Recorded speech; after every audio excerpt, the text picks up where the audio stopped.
Divine Magnet reading, part, okay, let's do it again. No, I want to do it again.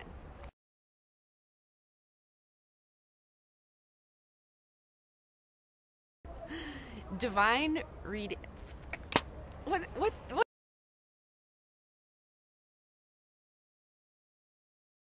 Yeah. Divine Magnet reading series, part 2. Reading from Pink and Hot Pink Habitat.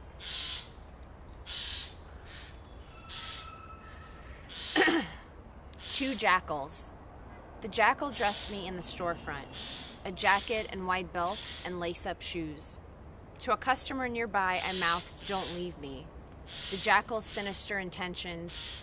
She did not want me to speak. "Fine," I said.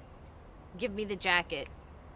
And now the room is dark, the exit blocked by wooden carts. I yell upstairs.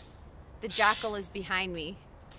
A second jackal descends a staircase and raises her arms, aims them out into her crazed sister.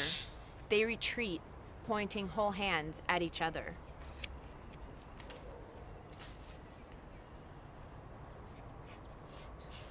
Water experiment in 2 parts. 1. A scientific study reveals water is alive. Equal amounts of water is poured into 3 identical containers. Zelig Birkin died fighting in World War II. Equal amounts of rice is poured into each container. Zelig Birkin was 20 years old. The first container is told, "I hate you." The second container is told, "I don't care about you." And the third container is told, "I love you very much." While Zelig Birkin was away at war, his entire town was evacuated. The rice in the first container turned black. The rice in the second container bloomed, and the rice in the third container rotted. 2. Water is poured into 2 identical containers. The first container goes home with scientist A. The second goes to church with scientist B. The next day, a droplet is extracted from each container. The droplet from the first container shows nothing of significance. The droplet from the second container shows formations of stars and giant flowers.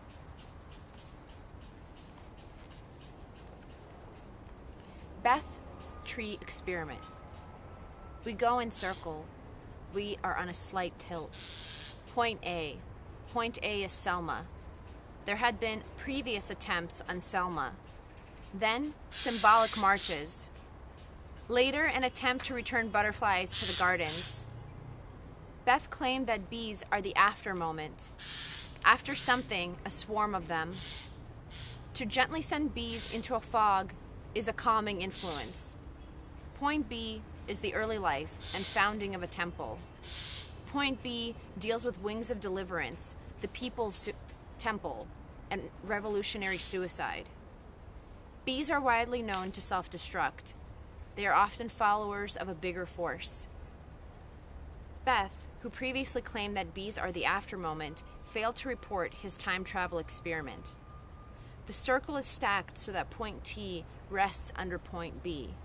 Point T is the Lodz ghetto, the last liquidated, the most productive, a gold mine with workshops. Beth claimed that survival depends on work ethic.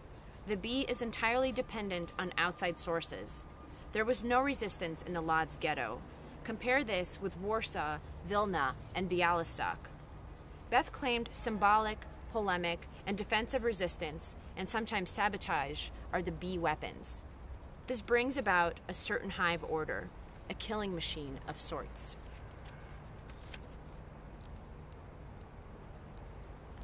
And the last poem is called All Night Vigil. All Night Vigil. The idea of ancient dust on velvet somehow brings together a missile crisis, a place that holds keys to falling forward. Move closer to a city, to a bakery, point a rifle skyward. Some skin shines under disco light. Friends leave the city in pairs, holding hands and tucking their furs under blankets. My father pirouettes at stage right. The blue light bounces off of his white tights. All-night vigil for Guillermo in Durango, where I'm told no one dresses well. I hold another vigil for all the times I made Grandma wrestle us to the ground. All-night vigil is to fly a plane on a holy holiday. All-night vigil for always rebuilding. I ask forgiveness for not keeping an all-night vigil when the bombs keep a greenish vigil of their own. I keep an all-night vigil for my father's choices, for his strangeness and his tank ability. When a light comes on, hands are visible. If it's an intruder, yell very loudly and I'll answer. I'll call the police with their red and blue lights.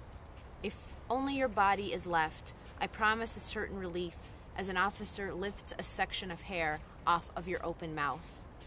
I promise an all-night candle vigil for your body. I promise to put my yearly reflection in small columns. All-night vigil for not returning to that continent. All-night vigil for a church that turned into a gymnasium, complete with a swimming pool. I keep an all-night vigil for the Kunstkammer, which keeps an all-night vigil for all the deformed skeletons that it houses. And I keep an all-night vigil for them too. Another vigil for my drunken neighbor, as she hollered government conspiracy. She put her leg onto train tracks.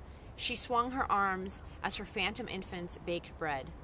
All-night vigil for phantoms and baking. All-night vigil for Mrs. Emily Bosson and spelling tests, green sweaters, and parts of New Jersey, Boston, and Atlanta. Keep a vigil for doctors, what they don't know. Taking bits of pink nose bone out of nostrils. With a tiny headlight, they see inside, but only so far. No, don't tell me about that day or paper flying. All-night vigil for disabling news services and all updates. I'm going to carve something into a piece of leather for a son to find. When shining a light on dry milk, a text is visible. A sheath with binding keeps the letter straight, secret in a breast pocket.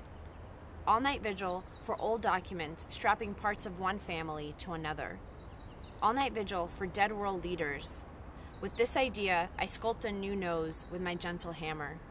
Here, the skin pulls tighter and the boats take off toward the square horizon.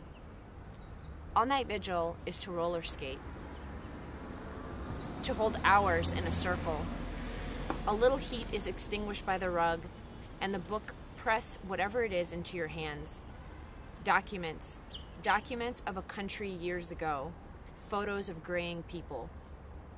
To roller skate without falling is to complete a circle under spinny lights. To photograph a rupture in the netting.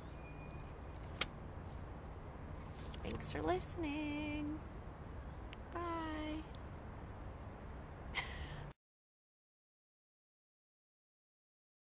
Is it? We're going to start laughing in a minute now. No, Josh, come on.